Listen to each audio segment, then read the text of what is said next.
LinkedIn is not a sales channel, right? It's a networking platform. It's for thought leaders. It's for creating valuable, like real, authentic relationships. Who are typically the people that you help within the company? So are you predominantly working with the founders of this company? Are you setting out a LinkedIn strategy for all the employees of the company? How do you determine who needs to be on the platform and who needs to be sending those types of messages out into the world? When people don't click on your post, then LinkedIn will shut the post down. You will have no views. Yeah.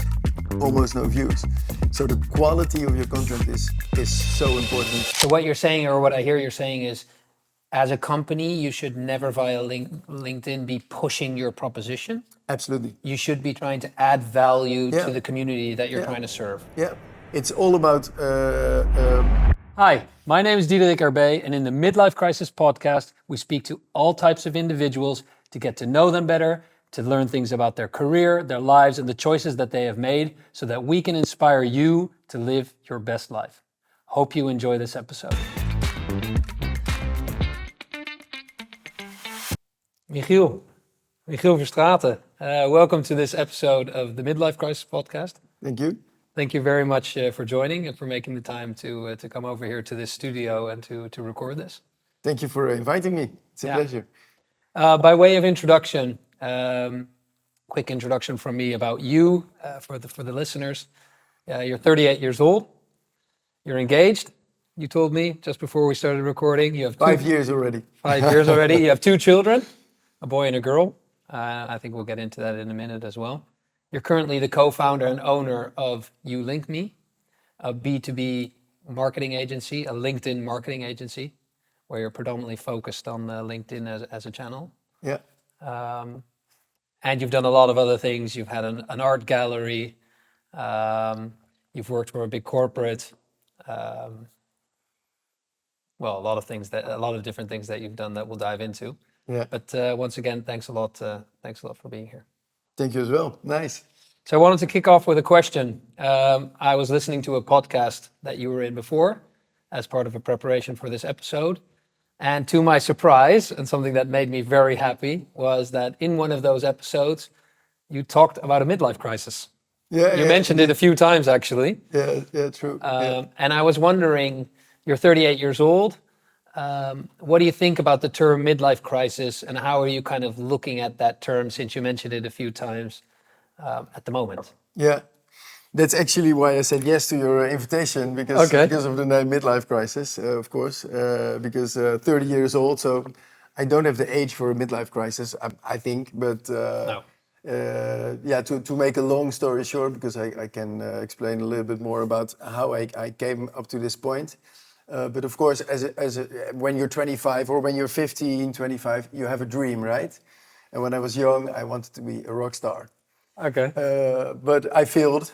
So I tried to be a lead singer of a rock band a few years, but I was not such a... You were actually in a band, right? I was in a band, yeah. Okay. But I was not such a great singer. So then I went to making paintings, because I thought it's visual as well. I can show it to people. I can be creative. So sort of a rock star, let's say.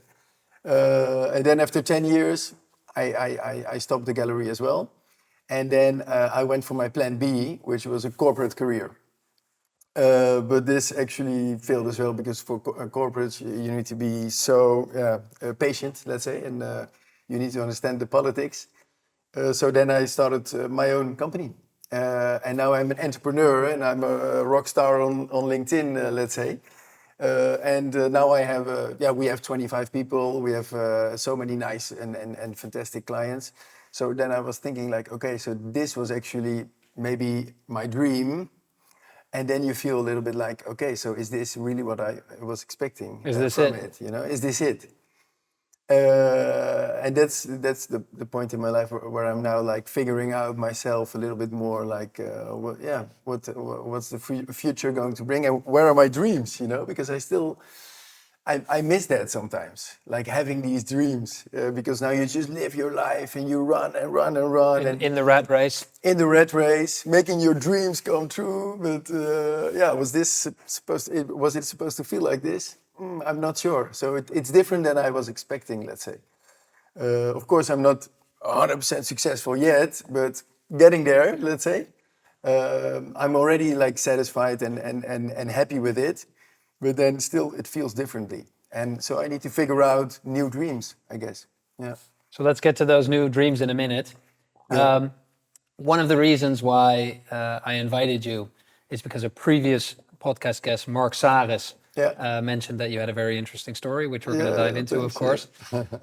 But funnily enough, when I then Googled your name and got on LinkedIn, Yeah. I realized that I'd seen you many times before. Yeah. So you have been in my feed with videos and with posts for a very long time, Yeah. but I never knew that was you. Yeah. Yeah. And I'm saying that now, and I'm hoping that people are also watching this on the different platforms so they see you.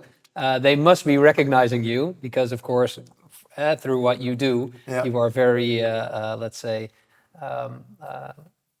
present on that platform. Yeah, So absolutely. Yeah. I'm guessing a lot of guests or people listening now will definitely recognize you and know who you are. Yeah. But maybe taking a sidestep and going a bit into your youth and where you kind of came from, that leads up to where you are now. Yeah. Can you maybe take me back to the younger version of Michiel growing up and what that looked like? Yeah, that's a long story. That's a very long story. Yeah. Where should I start? Yeah. No, but I think when I was really young, my mother thought I was crazy because I was really active, always talking.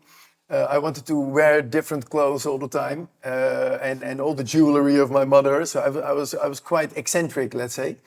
But then I think when I was 5 or 6 or 7, I became more aware of myself, and then I became a little bit more shy. But I wanted to compensate that a little bit. But I think I was like developing quite late, let's say, because between my 5th and my 15th, I was really figuring out myself, and quite like inside I was feeling quite shy. I was bad at doing sports. I was not super good at school.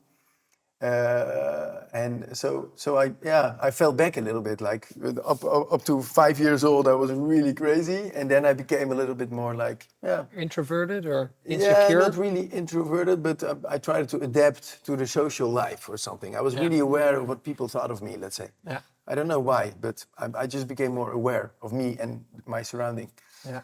And then between my 15th and 20, and then maybe even later, I tried to break through that because I still felt a rock star inside, you know. Yeah, and I'm still that little boy that wants to wear all kind of jewelry, and that's why I have the tattoos and stuff, you know, because I just feel like that. Yeah, and now since I have my own company, I feel really way more free to express that. Yeah. And then coming out of school, I think you went to Rotterdam to do your studies there. Yeah. Can you tell me a bit about that time? Did you change from you? So you said after your 15th, you became more kind of out in the open and more self-assured again. How did that manifest in your student times? Let's say? Yeah, I always felt like part of two sides, you know. Like my parents, they educated me really strict, let's say, really decent, like a little bit boring.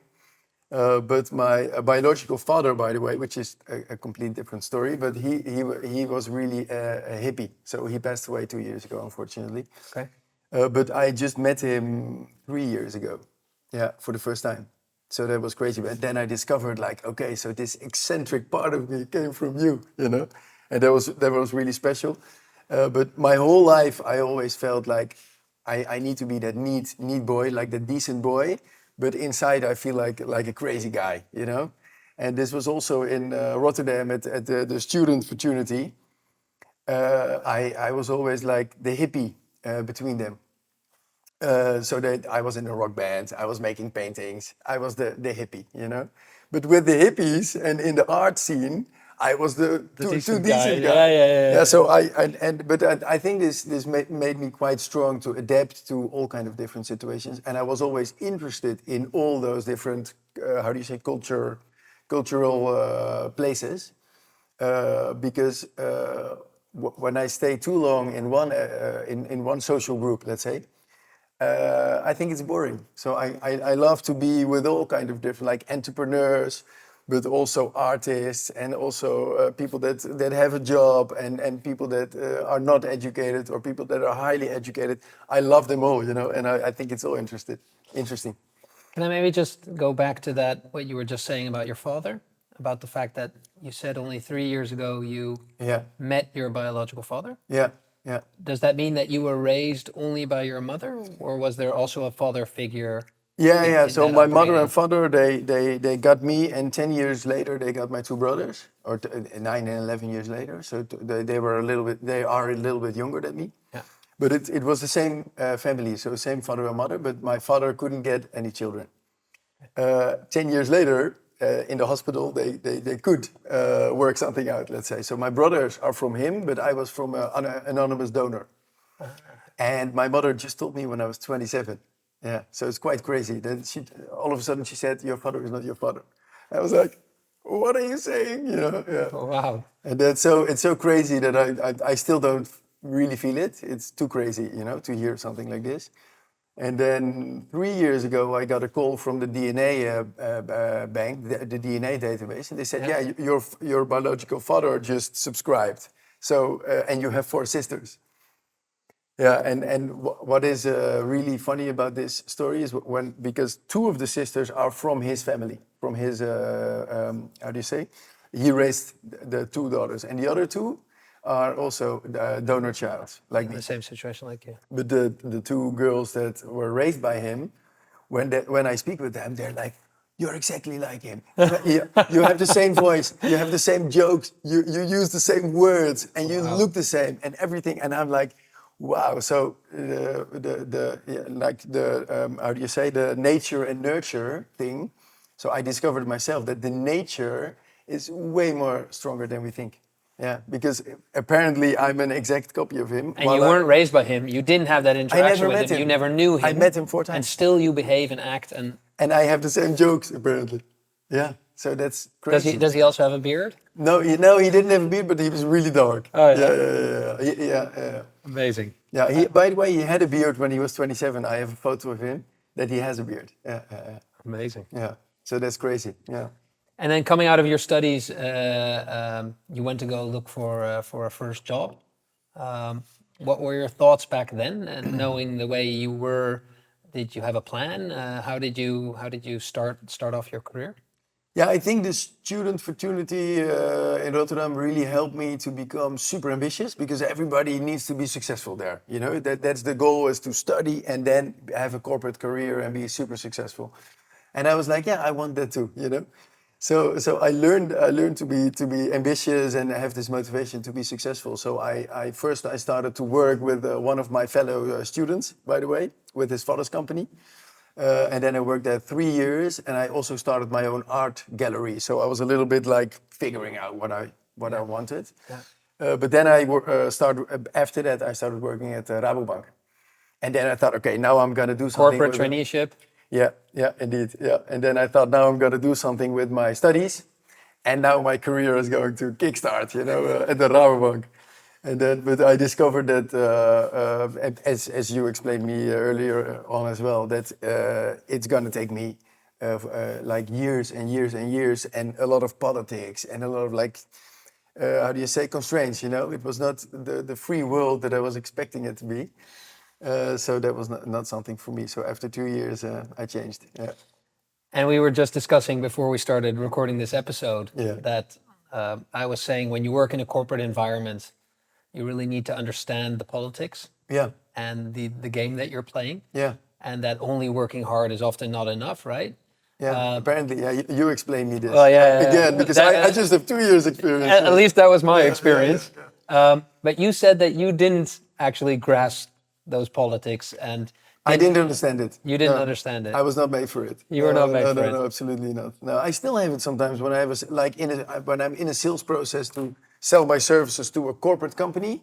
Then sometimes I tell to Maarten, my brother, my business partner, I tell him like, I'm not made for this. I don't understand this game. You know, I just want to help them and explain them what nice things we can do. And I don't understand that I need to talk with him. And You need to influence different people, different stakeholders. Yeah, the Champions League sales, you know, I have no clue. But you have this experience, right?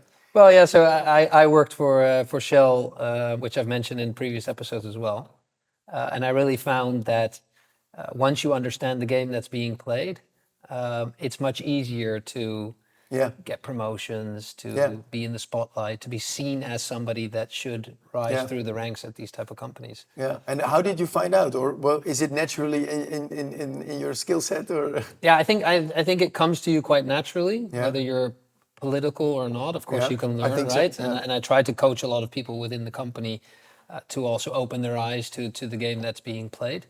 But yeah, I think it's something that is innately in you that you can learn to be better in. But I think it yeah, also has to do with your character. Yeah. yeah, indeed. And you liked it?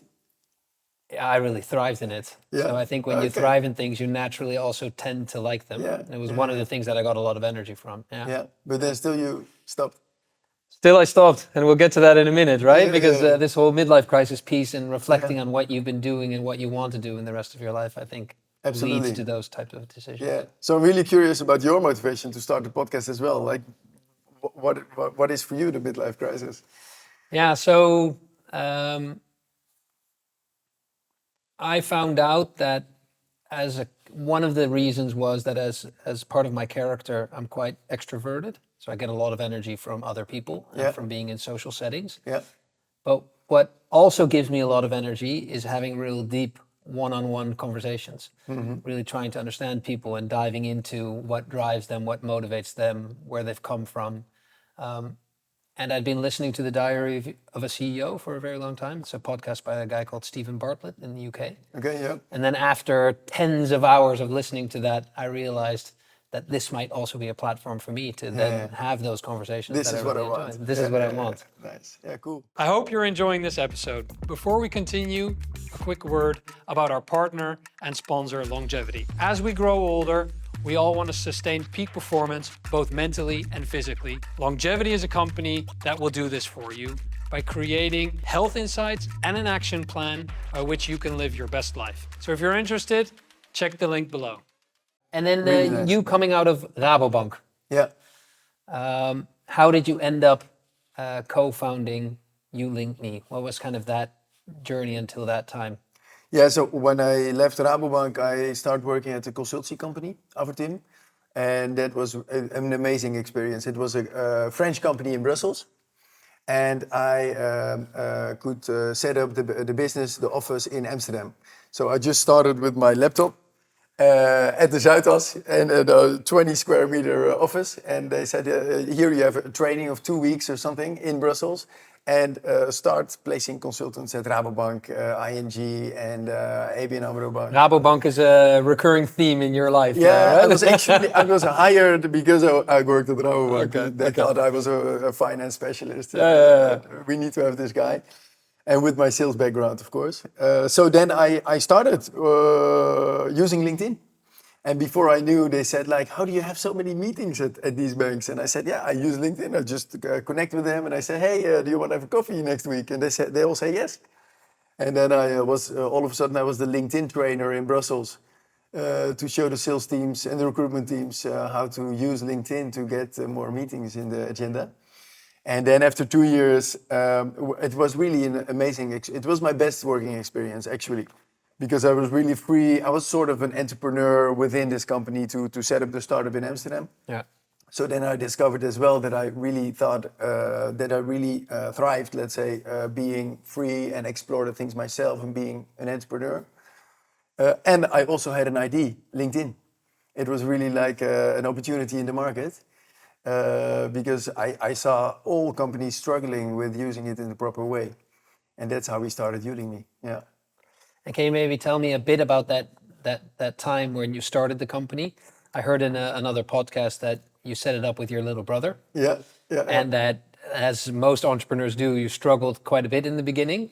Yeah. Can you take me back to that time and maybe just describe what the situation looked like? Yeah. How you were living together, Yeah. and what that was like? Yeah, it was a crazy time because I left my job and then he came in my apartment and he said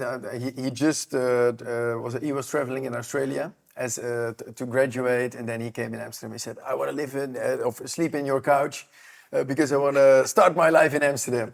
And then I said, okay, I just started my own company, so you can sleep on the couch, no problem.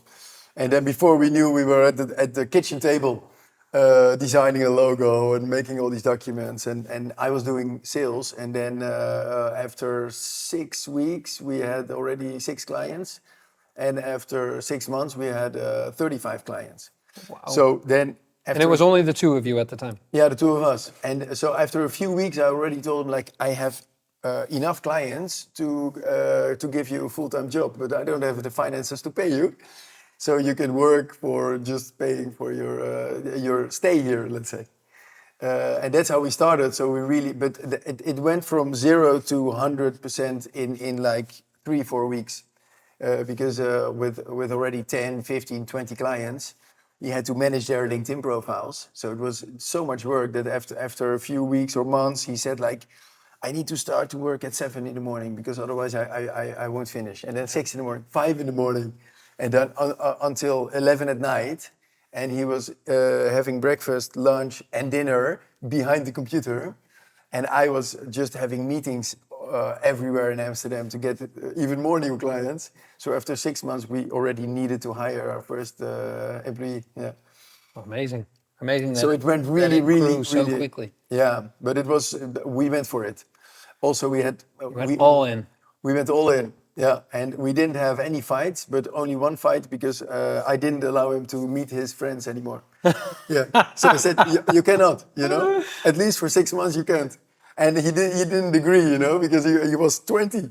He wanted to have a party just once, you know, and I said no. And then we had one argument. It's the only argument in 6 years that we had, yeah. And can you maybe explain what does the company do now in its current form? Like, how does what is working with a certain customer? What do you actually do? What is the service that you get?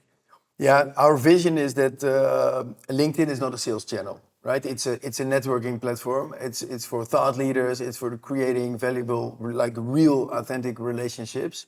Because when we started, we were the only one doing this. But now you have so many spammers and everybody is posting 3 times a day. It's a little bit becoming too much, crowded. Let's say. Yeah, but our value is even more needed now, or our service is more needed because we help companies to be really authentic and personal. And of course, this has everything to do with your the optimization of your profile and the tone of voice. It's really important because that's really funny because always the spammers are always the sales guys, let's say, that use automation and everything. But it doesn't mean that everybody who wants to build their business is a spammer. Because you can get so much results out of LinkedIn, but being a spammer is not the way. You just need to do it differently, in the right way. And that's just the tone of voice. So for example, if you send somebody a message like, hey, nice to connect, let's have a coffee next week to exchange some thoughts. That is really a short message, but if you send it to 500 people, everybody will still think it's a personal message, you know? Yeah. Just because it's nice and you're really authentic and it has also to do with your mindset. So you really need to be interested in people and being open to having conversations that not always lead to business, but really invest in getting to know people and building your network, because from one contact to the other, via, you will get some business eventually, but it can take 6 months, 12 months. And in our case, earlier you said that you recognized me from LinkedIn, but that took me 7 years. Yeah. Yeah. And in the first year, people always underestimate how much time and consistency it takes, I guess. Yeah. And so we help our clients to be successful on LinkedIn in this way. And it's really funny because, of course, clients come to us, they say, yeah, I believe your vision, you know? And then we go designing the strategy, and then we say, okay, all your ideas off the table, and we need to start from scratch again because you want to push your proposition.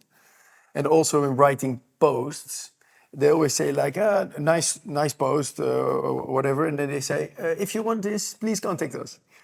And then I'm like, no, why? You know, just ask a question about like, do I miss any thoughts on this, or what's your thoughts on this? Just like a triggering question is nice, but a call to action to call your business to it's really like asking for business. So what you're saying, or what I hear you're saying is, as a company, you should never via LinkedIn be pushing your proposition. Absolutely. You should be trying to add value Yeah. to the community that you're Yeah. trying to serve. Yeah.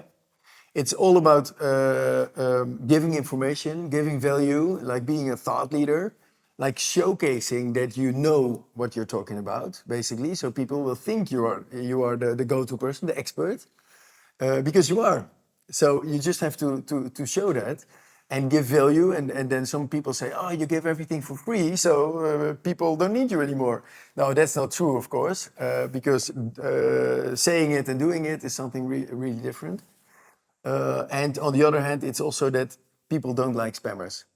So it's not working. Like if you push your proposition, maybe you think it's like if we go to the messaging part, like spamming people, if you send your proposition to 100 people and maybe half a person would say maybe, then you think yes, I have. I was fishing and I have success. But that's not the case because you have 99 very annoyed people and they will never become your client anymore. No. So it's all about like if you send those 100 people like, hey, I'm really interested. Shall we have a coffee to exchange some thoughts? We can learn something from each other. So make it like both ways. Then 50 people will answer approximately, but then of course they ask like, what do you want to talk about? Do we know each other from somewhere or whatsoever? But you have a conversation, Yeah. and then and this is what we help our clients with as well. It takes a lot of patience and a lot of administration as well. And who are typically the people that you help within the company? So are you predominantly working with the founders of this company? Are you setting out a LinkedIn strategy for all the employees of the company? How do you determine who needs to be on the platform and who needs to be sending those types of messages out into the world? Yeah, mostly is, of course, we work for B2B service companies mostly, with a few exceptions, of course. But mostly we work for the founders or the board of directors, really like the faces of the company, or the sales team. So it can be the CCO, but it can also be an account manager, for example. So we have different solutions for all of them. Like if you have full service, then of course that's more the C-level package. Then we are your personal assistant doing everything for you.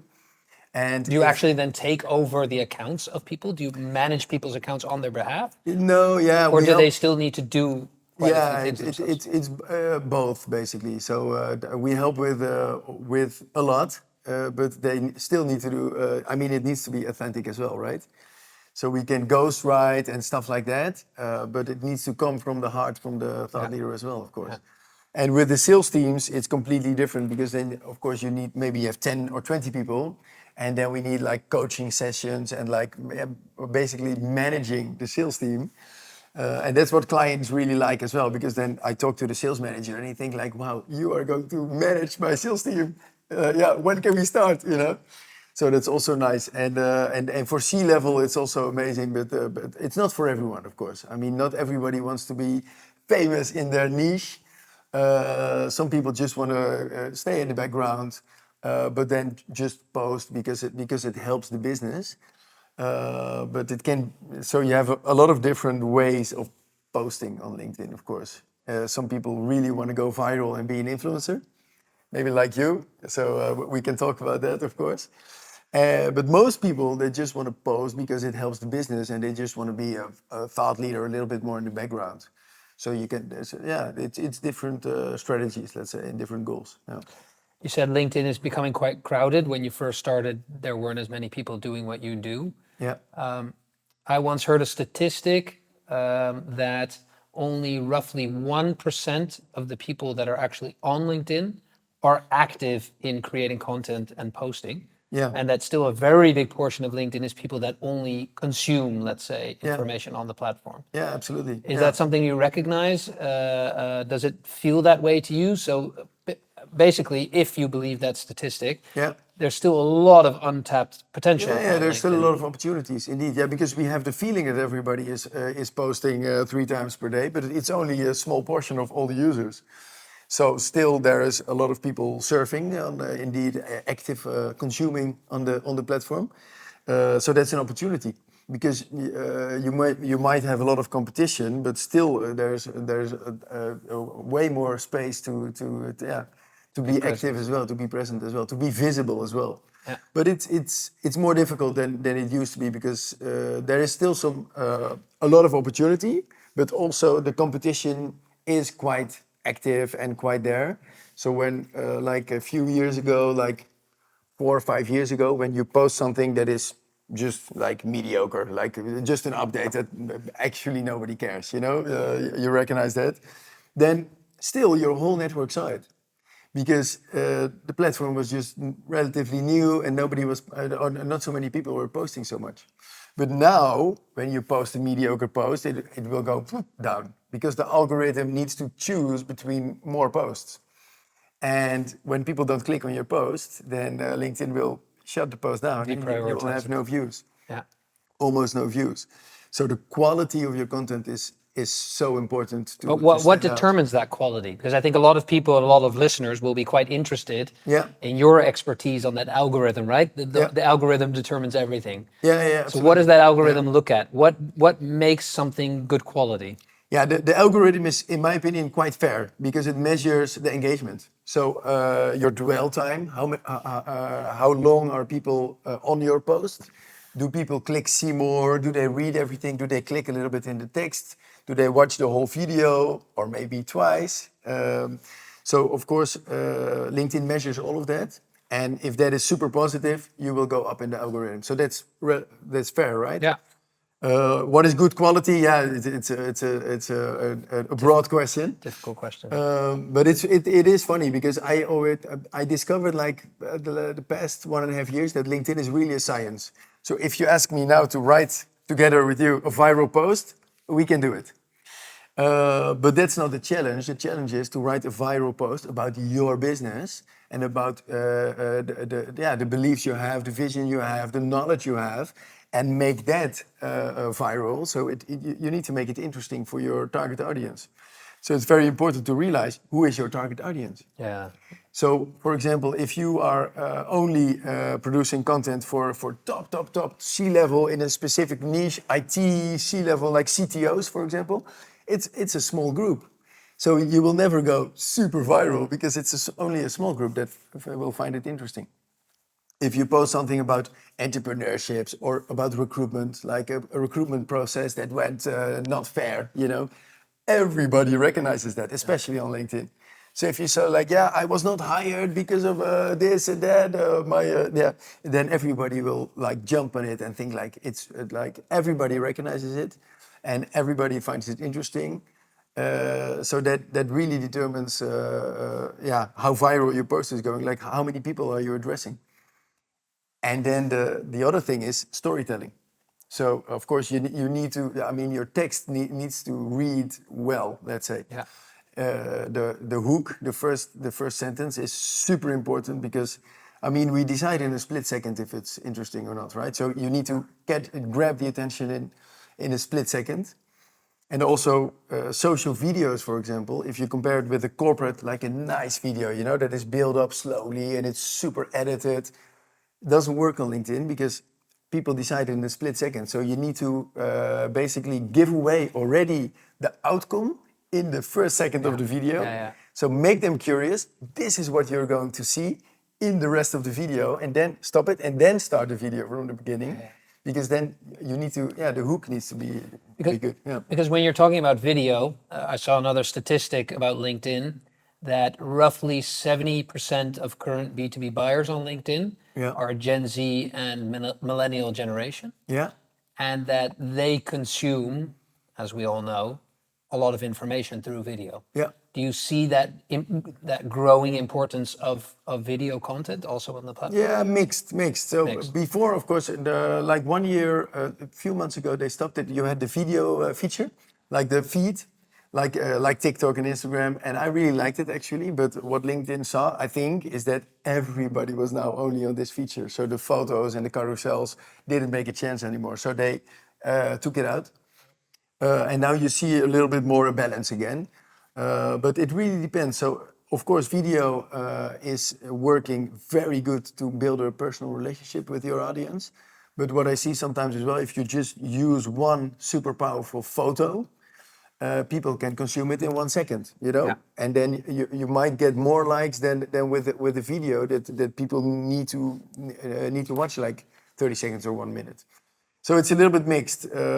So for some opportunities, like for example, an event, when I have a client and they have an event and we say, okay, the after post, then we really we make a puzzle what we think will work best, you know, because in some situations, I would say, in this situation, maybe the photo will work better. And in other situations, the video might work better, let's say. Yeah. So it's really like a puzzle and it's not black or white, no. And that's where your service comes in, obviously, Yeah, right? absolutely, yeah. Maybe 1 or 2 more questions about LinkedIn, and then we kind of switch gears and go back to the person. To the midlife crisis. To the midlife crisis, to the person, Michiel. Yes, please. Yeah. Yeah. One or two final questions about Yeah. it. One of the things that I always see is that a lot of people also on LinkedIn do self-promotion. Yeah. So they put messages about themselves to show their own achievements. Yeah. And very often you see that it's not valued by the community because of people course. want it to be around business because it's very much a business platform. Yeah. How do you see that? What's your opinion about that? Yeah, I'm also mixed, you know, and this is just who I am, you know. I understand all perspectives always, and I know what works and what doesn't work, but in some situations I'm also not right, you know. But you have indeed entrepreneurs that post like, if you want to earn 100K in 3 months, then blah, blah, blah, this is my tips, and please, if you want to have a white paper, comment with, I want to be a millionaire as well, you know. And sometimes it works for these people, but what I always say, posts like these are more suitable for if you have a like freelance or coaching audience, how do you say, a little bit more approachable people, a little bit more B2C kind of way of working, let's say, because you want to have a marketing funnel and people click on it. But if you have a C-level target audience, like if you really need to have those guys and or men or women that are super busy and very hard to reach, they will never click on a post like that, and they will not even like read. They will not be impressed by a post like that. So you need a very different strategy. So that's always, because a lot of clients come to me like, I want to have a viral post like this as well, you know. And I said, yeah, okay. So first of all, it's not really. Strategic, it's really, how do you say, flat. It's just rude a little bit, let's say. Yeah. But on the other hand, for your target audience, it doesn't work at all. Yeah. It only works if you have one-man companies as a target audience. It might work. So I have respect for the entrepreneurs that are really super successful with those posts, but it's not for me and not for my clients. Yeah. I saw a recent post from you on Mother's Day. Yeah. Okay. Yeah. Where you talked about your mother. Yeah. And your wife. Yeah. Who's Brazilian. Yeah. And I read in your post that they actually both work in your company. Yeah. Can you maybe tell me a bit more about that? Yeah. It's we are really happy with that, of course, because me and my brother founded the company, and now we have 25 people. Well, half of them are freelance, by the way, but 25 people working for us daily. Yeah. And among them is my mother and my wife and my brother's wife as well. Okay. A real family business. Yeah. And my brother's brother-in-law as well. Ooh. And who else? Our third brother, or my second brother, he addressed me a few months ago that because he's a freelancer and he couldn't find a job so fast at this, you know, with the new regulations. Yeah. So he said, maybe if I'm not finding an opportunity in 2 months, can I do something for you? And then I said, of course. I don't have a job for you, but I will say yes to my brother, you know. Yeah. But luckily he found a job, so I think it's better for all of us. But no, we feel really blessed that we can do this with our family, and it doesn't feel like a family company because at the office and the day-to-day operations, it's all with our team, let's say, and my mother and our wives and everybody, they work from home. So they just do some side tasks, let's say. By the way, my mother... More administrative tasks, or? Yeah, and in the back office things. Back office, yeah. But my mother is really like active, so she works full time.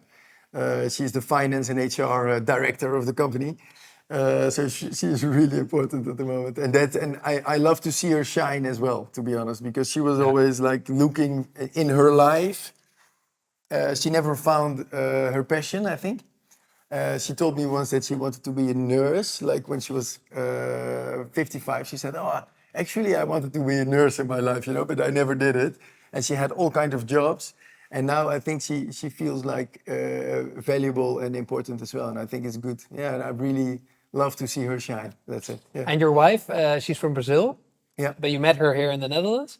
Yeah. How did that go? I met her in Amsterdam on Facebook. I actually saw her on Tinder, but she didn't like me back. So I just saw her picture and her name. And her name is spelled so unique that I just typed What's it in. her name? Caroline. But it's spelled, it's Caroline, let's say, but it's Caroline. With the spelling is just weird. And I typed it in Facebook and there she was. So I connected with her and she said, hi, let's go. And then we got a first date. Yeah. And now 2 children. Yeah. I think your son is 4 and your daughter is 1. 1.5, yeah. And we were also speaking before the recording that your son, who you have a tattoo of on your arm, is a happy child, but also has autism. Yeah. How does that manifest in your daily life, and what are kind of your experiences with that? I try to be really positive about it. Yeah. And of course, in the beginning, I was a little bit in a denial. So I thought, no, it's just like he will develop, Yeah. Every child is different. Because how did you find out? That He was not looking at people. So he didn't make any eye contact. We couldn't call him. So he basically, he was not, we couldn't address him. He didn't look at us. Yeah. And that was already after 6 months. Yeah. So after 1.5 years, we went to the consultatiecenter. Yeah. And we went to the clinic for child, let's say, and then they diagnosed him with autism already at 1.5. And it's still the same situation basically. So he doesn't speak. And he doesn't really look. We still cannot call him. It's developing really slowly now. So he's looking a little bit more to people. And we can call him, like, if you yell at him like 3, 4, 5 times, yelling in a nice way. Yeah. But like Raising your voice a little. Yeah. Then sometimes now he reacts. But he's such a happy guy, and there's so much more in him than we can see right now, because you hear a lot of stories that after a few years, that all of a sudden it appears that they can write or read already, while he cannot even speak yet. Because when we give him the alphabet letters, for example, he all puts them like on in the right way, like up or down. Let's say all the letters are correct. It's not words, obviously, but it's all correct. And then when he leaves, and I just switch 3 of them in the whole line, and he comes back and he switches the 3 back, And I'm like, how do you know that? Because you cannot speak, you cannot read, but you know how the letters are supposed to be. So, yeah, it's we will see. Yeah, we don't know. He can develop all of a sudden very quickly, or he can be like this forever. We don't know yet. So we just need to be positive. Yeah. And do you have the feeling that you need to pay more attention to him as a child because of the fact that he has autism, or how does that completely different? Yeah, because now we have Ayla, our daughter, and she comes to us and she talks to us and she asks for food, and it's completely different because Thor, he just plays in his your son's name is Thor. Yeah. Thor. Yeah, Thor. Yeah, and here it's Thor. Yeah, and he just plays in his own space and reading books and doing his own games. And if we want, he can just play for 3, 4, 5 hours, and we don't even have to pay attention to him. He's just like managing himself. And Ayla, she's coming all the time to ask for attention. So it's 100% different way of interacting with them. And then, but Thor is actually on one way we can just leave him for a few hours. Yeah. But it costs a lot of energy as well, because sometimes we need him, let's say, and then you really need to put a lot of effort in it. Yeah. And Ayla, she just comes to you, so it's tiring in a sense, but also you get so much energy from that. Yeah. So it's actually easier, of course, because you have a conversation with her. And with Thor, we think like, okay, yeah, no, we really need him right now. So yeah, we need to approach him and yeah, try to grab his attention. And it's completely different. Yeah. Beautiful. Yeah. We started the conversation, of course, about you talking about the fact that when you were younger, you had a lot of dreams Yeah. about the future. Yeah. That you've come to a certain point now where you've set up this successful company, right? And you've kind of Yeah. Successful. Yeah. yeah, well, set up a nice company Yeah. where you're working with big and interesting clients, right? And doing Yeah. things, doing something that you really enjoy. Yeah. But that you now realize, well, I've fulfilled that dream. Yeah. Sort of, indeed. Yeah. Yeah. Well, at least done something there. Yeah. Like, and that you realize that it's now also time to kind of think about what other dreams do I have in life, or how are you thinking about that now? Yeah, it's quite deep actually, maybe a little bit too deep maybe, but like the midlife crisis for me is quite not dark, but I'm like, what's life about, you know? Or not even what's next, like what do I want to do, but even where is this all going? Because when you're 25, you're just like chasing your dreams, and you don't think too much about like why am I doing this now? Because I'm just chasing my dreams. But now I accomplished a few of my dreams. So then you think like, was this what I was expecting from it, and what's coming next? You know, what's triggering me? I need to find a new way to get how do you say, triggered or something. Yeah. So it's quite deep. Yeah. Why do you think it's important for people to reflect on that and to continue to have certain dreams? Why do you think, why is that important? Yeah, I think it's a balance, you know, because of course I really think like admire a little bit, but if I see entrepreneurs that are 60 years old, for example, still in the middle of the business and fighting for it, I'm like, how, you know, why don't you just enjoy something else for a while as well? Like you have been doing this for 40 years straight.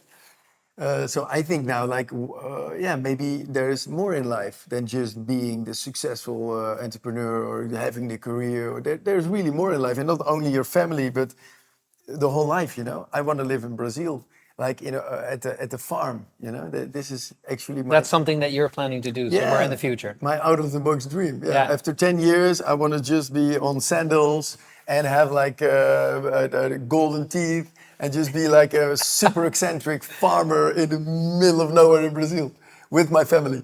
And because the villages in Brazil are like the village that my wife comes from, or my fiancé comes from. This is, for me, is so nice. You know, it's a poor village. The people there, they don't. But it's always in life. You know, whatever you have, you don't value as much. If you don't have it, you want to have it.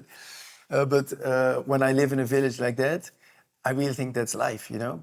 Like getting coconuts from the tree and fishing in the wild and doing a barbecue at the end of the day with all the family and the friends and like spontaneous parties always, like not crazy parties, but and just enjoying life in nature, you know? Yeah, that's amazing, yeah. Maybe in rounding off this episode, I had two more Already? yeah, already. Time flies. I already had two more questions for you. Okay. I personally believe that everybody has a superpower. So one thing that you are uniquely good at, that you rely on to be successful in the things that you do. Yeah.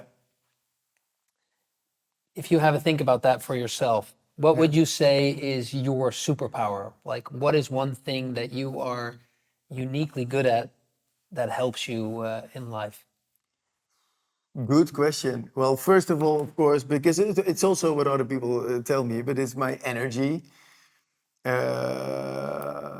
think that's it, my energy. Yeah, I feel it all the time, you know, that it's never too much.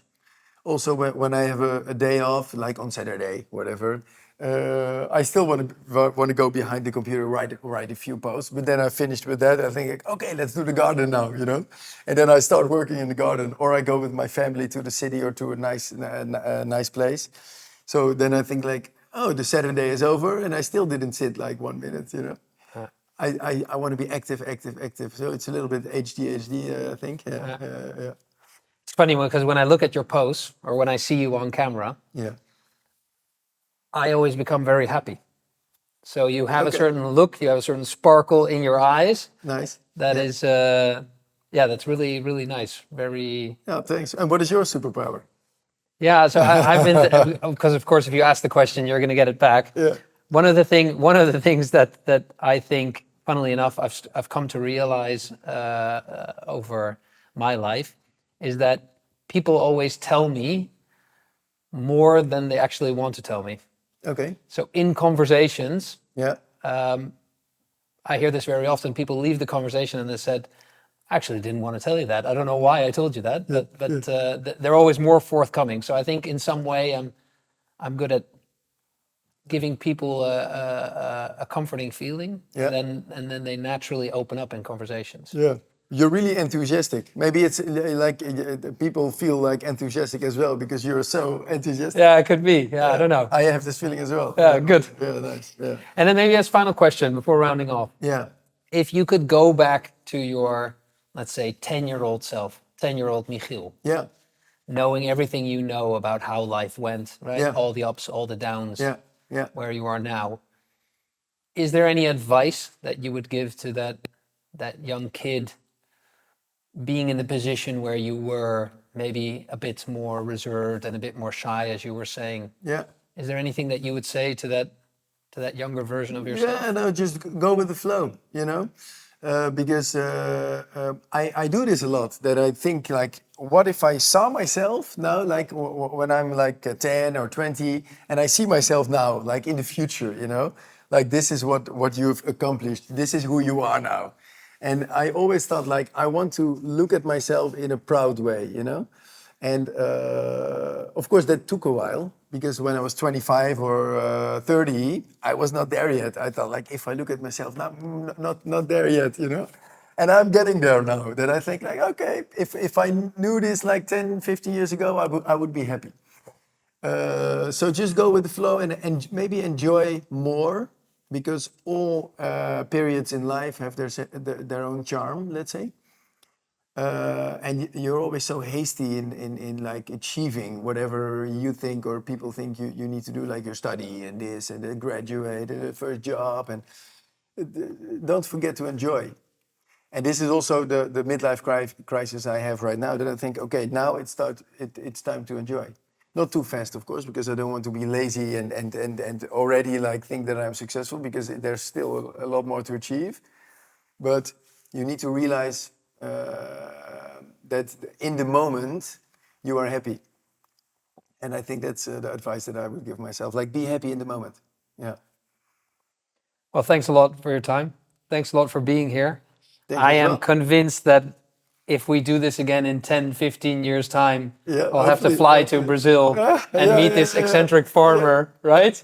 On his sandals, living life differently, again, following your dreams. And then where do you come from? This Ooh, I don't know. Somewhere warm. Probably not the Netherlands anymore, but I'll fly. I'll fly join me over. in Brazil. Maybe I'll join you in Brazil. But keep doing what you're doing on LinkedIn.